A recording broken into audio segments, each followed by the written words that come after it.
bertanya soalan yang sangat baik tentang lughat tadi.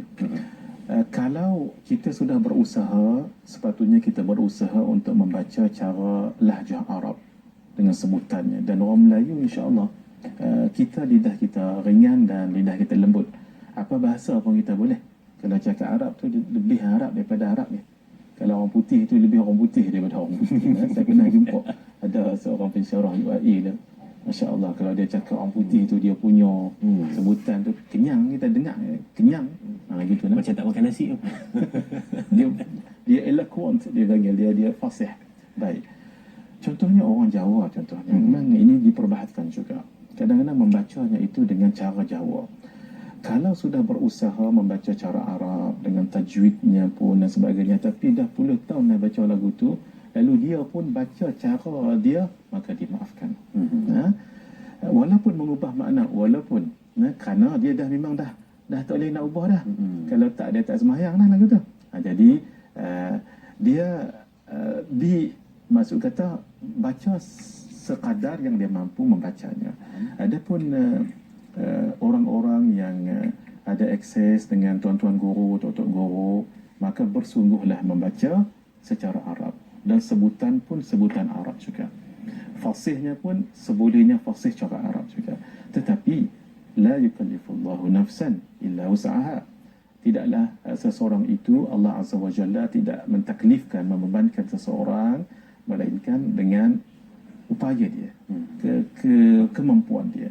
Jadi membaca yang terbaik yang dia boleh dengan cara Arab. Tetapi kalau tidak boleh, kadang-kadang lahjahnya terbawa dan sebagainya, maka kalau dia boleh ubah. Kalau tidak, maka dia baca semampunya, tetapi dalam masa yang sama berusaha ke arah yang lebih baik. Barulah ulama kufah baca 4. Iyyaka na'budu wa iyyaka nasta'in ihdinas siratal mustaqim siratal ladzi. Begitu. Kenapa? Sebab dalam suratul Fatihah ada muqaddimah dia. Basmalah, bismillahirrahmanirrahim. Kemudian ada pujian, alhamdulillahirabbil alamin, arrahmanirrahim, maliki yaumiddin, iyyaka na'budu wa iyyaka nasta'in. Itu pujian. Barulah ihdinas siratal mustaqim. Itu adalah suatu permintaan. Jadi ketika ada hajat yang dibacanya iyyaka na'budu wa iyyaka nasta'in, itu dipanjangkan sedikit lalu diminta hajat. Malah sebahagian amalan para masyayikh kita diulang 7 kali tu. Iyyaka na'budu wa iyyaka nasta'in wa iyyaka nasta'in wa iyyaka nasta'in 7 kali, barulah diletakkan hajat di situ. Barulah ihdinas siratal mustaqim. Tapi amalan sebegini bukan dalam solat. Amalan sebegini adalah suatu amalan hikmah namanya. Maksudnya ayat Al-Quran yang digunakan untuk kita jadikan wasilah kita minta kepada Allah Subhanahu Wa Taala. Itu salah satu hikmahnya lah. Jadi kata seorang guru besar di Indonesia, Syekh Baqir, beliau mengatakan, oleh kerana suratul Fatihah ini surah yang paling besar, sewajarnya amalan seharian kita antaranya ialah suratul Fatihah. Sebab itu tidak sedikit orang yang mengamalkan suratul Fatihah paling kurang 100 kali sehari. Ada sebahagian 313. Itu tafaul, mengambil barakah dengan bilangan para nabi dan rasul. Itu namanya tafaul. Maknanya ada satu yang istimewa dalam surah Al-Fatihah tu. Okey, baik. Kita Fatihah dengan satu nafas hukumnya boleh. Tetapi itu khilaf aula. Khilaf aula maksudnya tidak aula lah, tidak afdal. Sebab Nabi SAW kalau baca satu waqaf berhenti. Satu waqaf berhenti. Sebab nanti kita akan bicarakan, sekarang kita baru bicarakan tentang zahirnya. Walhal nanti sekejap lagi insya-Allah kita akan bicarakan orang yang membaca suratul Fatihah kalau menghayati, sebenarnya di situ seperti ada dialog antara dia dengan Allah Azza wa Jalla. Dalam hadis riwayat Imam Muslim, kita akan bicarakan sebentar lagi. Ketika hamba ni baca ni, maka Allah akan kata ni. Maka apabila di dalam solat dia menumpukan pada makna bacaan dan pengertiannya, mendalami dan menyelami akan hikmahnya, sehingga dia tidak ingat kepada perkara lain, perkara keduniaan yang nanti menyebabkan dia lupa dan dia terlalai dan sebagainya. Kita akan bicarakan nanti. Jadi membaca dengan satu nafas hukumnya boleh tetapi khilaf aula. Yang kedua, membaca yang saya faham Tuan Haji Tukinon tadi, umpamanya ayat 1 sampai 3 2 harakat, ayat 4 dan seterusnya 4. Contoh, Bismillahirrahmanirrahim, Alhamdulillahi Rabbil Alamin, Ar-Rahmanir-Rahim. Masuk ke ni, Maliki Yaumiddin, Iyyaka na'budu wa iyyaka nasta'in. 6 pula. Mat ada disukun di situ. Apakah membatalkan solat? Tidak membatalkan solat, tetapi kurang sempurna. Sebab bacaannya itu tidak teratur. Kalau 2, 2. Kalau 4, 4. Kalau 6, 6. Kita tahu mat asli kalau di belakang, maka jadi di belakang dia akan jadi mat arid lis sukun. Bila mat arid lis sukun, dia boleh baca 2, boleh baca 4, boleh baca 6 yang tadi itu. Bismillahirrahmanirrahim. Itu 2. Alhamdulillahi Rabbil Alamin. 4. Kalau baca 6, Alhamdulillahi Rabbil Alamin. Kalau 6, 6. Kalau 4, 4. Tapi solat berjamaah, kalau ambil 4 pun sudah baik dah. Alhamdulillahi Rabbil Alamin, Ar-Rahmanir-Rahim, Maliki Yaumiddin. 4 paling bagus ketika solat berjamaah. Kalau seorang-seorang, baca 2 pun tak mengapa. Tapi kena standard lah 2, barulah sempurna. Tapi kalau ada 2, 3, 4, 2, 4, barakallahu fikum, tentang membaca suratul Fatihah, kita katakan tadi, bukan setakat kesempurnaan sahaja, malah jadi rukun. Bila rukun, wajib membaca. Imam wajib baca, makmum pun wajib membaca. Melainkan dalam mazhab Hanafi. Kalau mazhab Hanafi, kalau imam membaca, makmum tak payah baca dah. Tetapi syarat, bila imam membaca, mesti didengar. Wa idza quri'a alaihimul Qur'an fastami'u lahu wa ansitu. Dan maka apabila dibacakan padanya Al-Quran, fastami'u lahu, hendaklah kamu mendengarnya dan memahaminya. Fastami'u lahu wa ansitu, dan kamu diam. Sebab itu bacaan imam adalah bacaan makmum. Fatihahnya mengikut mazhab Hanafi.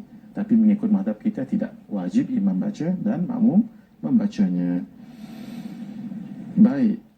Tidak membaca Fatihah maksudnya batal kalau tidak membaca suratul Fatihah. Kemudian jika terlelap seketika. Terlelap. Bila terlelap seketika, baca-baca lagu mana tak mengantuk, baru sedap, hendaklah baca yang kita yakin kat mana tinggal tadi tu. Tapi kalau diulang pada awal, Ustaz, tidak mengapa. Tidak mengapa, boleh Boleh.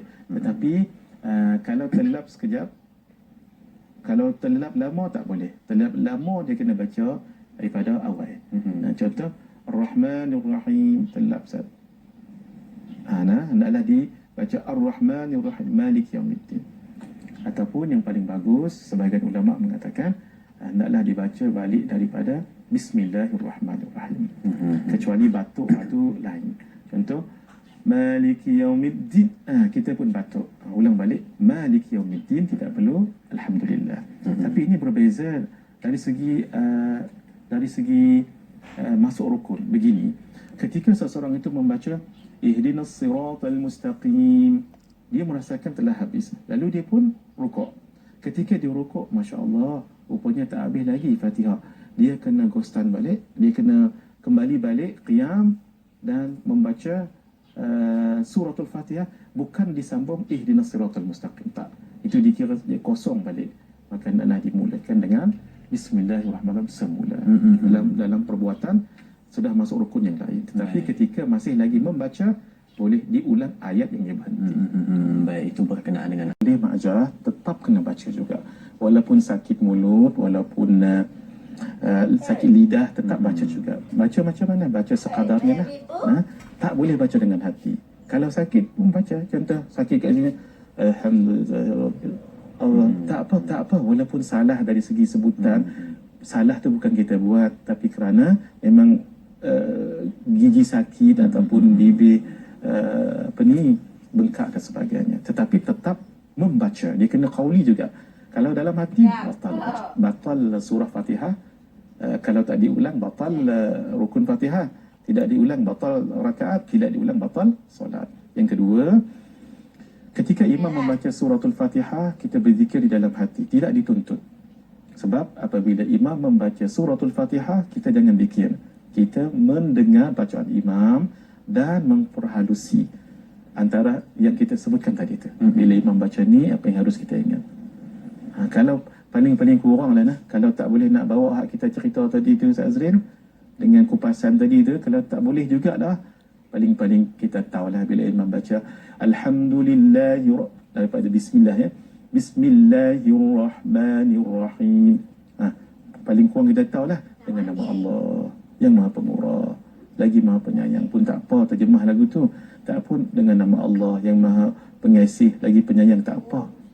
Walaupun kita tak tahu pengasih itu apa dia, tak tahu, tak apa, yang penting yang itu. Jangan kita berzikir hak lain.